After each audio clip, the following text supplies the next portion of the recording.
आणि लाडकी बहीण योजनेच्या यशानंतर आता शिवसेनेची लाडकी बहीण कुटुंब भेट ही मोहीम राबवली जाणार आहे। शिवसैनिक आता महाराष्ट्राच्या प्रत्येक घराघरात पोहोचतील।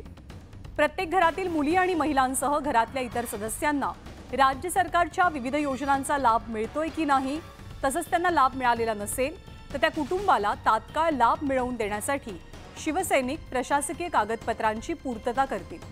शिवसैनिक दररोज 10 घरांमधील महिलांना आणि कुटुंबातल्या इतर सदस्यांना विविध योजनांची माहिती देतील आणि त्यांना त्या योजनेचा लाभ मिळाला आहे की नाही याची माहिती जाणून घेतील।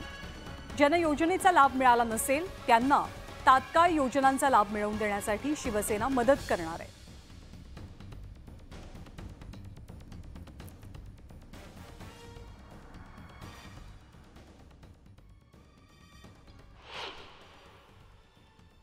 माननीय मुख्यमंत्री एकनाथ शिंदे साहेबांच्या संकल्पनेतून शिवसेना लाडकी बहीण कुटुंब भेट म्हणजे प्रत्येक शिवसैनिकांनी, कार्यकर्त्यांनी, पदाधिकाऱ्यांनी या गणेशोत्सवाच्या निमित्ताने गणेशोत्सवात आणि गणेशोत्सवानंतर प्रत्येक कार्यकर्त्यांनी, पदाधिकाऱ्यांनी 10 घरं रोज त्या लाडक्या बहिणींच्या घरी त्यांना जायचंय, त्या लाडक्या बहिणींपर्यंत पोहोचायचंय। जे लाभार्थी आहेत, जे लाभार्थी नाही अशा दोन्ही कुटुंबापर्यंत आपल्याला पोहोचायचंय आणि त्यांच्या कुटुंबाबरोबर जाऊन बोलायचंय। प्रत्येक शिवसैनिकांनी रोज किमान 10 घरं लाडक्या बहिणींची करायची, त्यांच्यापर्यंत पोहोचायचं, त्यांचं काय दुःख आहे, काय सुख आहे आणि माननीय मुख्यमंत्री मोदयांचा संदेश त्यांच्यापर्यंत घेऊन जायचा। आणि हा नंबर जो आहे लाडक्या बहिणींचा तो अजून कसा वाढेल, बाकी लाभार्थ्यांचा बाकी योजनांमधल्या लाभार्थ्यांचा नंबर अजून कसा वाढेल, हा त्यामागचा एक हेतू आहे।